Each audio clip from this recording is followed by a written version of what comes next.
নমস্কাৰ, আজি আপোনালোকক দেখাম ফুলনি বাগিচাৰ টাবৰ মাটিটো আমি কেনেকৈ প্ৰস্তুত কৰিব পাৰোঁ। এয়া দেখিছে, আমি বাগিচাৰ মাটি লৈছোঁ আৰু শুকান গোবৰ লৈছোঁ আৰু যিটো ধানৰ ফলিয়াটো যিটো মেলত পোৱা যায়, সেই তিনিটাৰ সংমিশ্ৰণেৰে আমি টাবৰ মাটিটো প্ৰস্তুত কৰিছোঁ। এয়া দেখিছে, তিনিটা মই মিহলি কৰিছোঁ সুন্দৰভাৱে।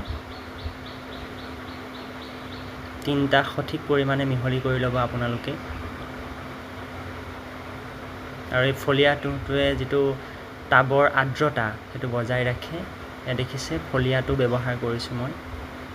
ফলিয়াটোৰ পৰিৱৰ্তে কক'পিটো দিব পাৰে, যিটো নাৰিকলৰ যিটো গুড়ি, বাকলিৰ যিটো গুড়ি দিব পাৰে। এয়া দেখিছে, সুন্দৰভাৱে মিহলি কৰি লৈছোঁ তিনিটা সংমিশ্ৰণ।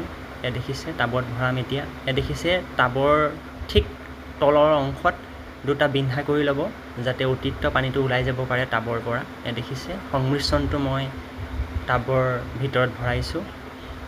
দেখিছে সুন্দৰভাৱে।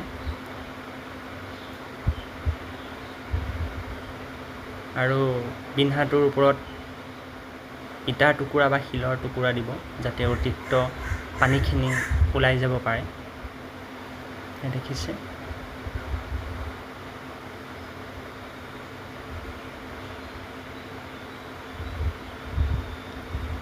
এয়া দেখিছে, মই এটা ইনডোৰ প্লেণ্ট এটা মই ৰুবলৈ চেষ্টা কৰিছোঁ। এয়া দেখিছে, সুন্দৰভাৱে পিৰ পৰা পুলিটো উলিয়াই আমি টাবত ৰোপণ কৰিলোঁ। দেখিছে,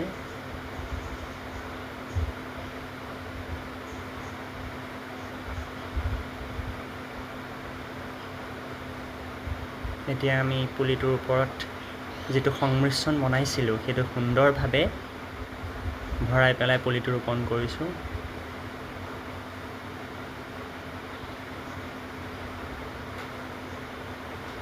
আৰু পুলিটোৰ মাটিটো দি ছাইডৰ পৰা আমি হেঁচি দিব লাগিব, যাতে পুলিটো হালি নাযায়।